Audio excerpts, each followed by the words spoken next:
Solar power towers have an array of mirrors to focus sunlight on receiver tubes in a central tower. More than 10,000 tracking mirrors called heliostats reside in a 4 square mile field where they reflect and concentrate sunlight onto a large heat exchanger called a receiver that sits atop a 550-foot tower.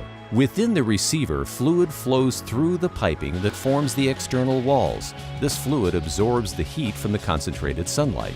In Solar Reserve's technology, the fluid utilized is molten salt, which is heated from 500 to over 1,000 degrees Fahrenheit.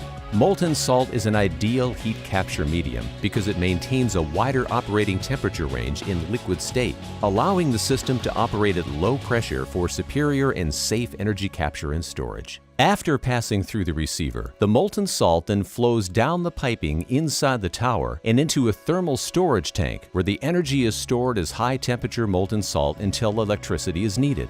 Solar Reserve's technology leverages liquid molten salt as both the energy collection and the storage mechanism, which allows it to separate energy collection from electricity generation. When electricity is required by the utility, day or night, the high-temperature molten salt flows into the steam generator as water is piped in from the water storage tank to generate steam. Once the hot salt is used to create steam, the cooled molten salt is then piped back into the cold salt storage tank, where it will then flow back up the receiver to be reheated as the process continues.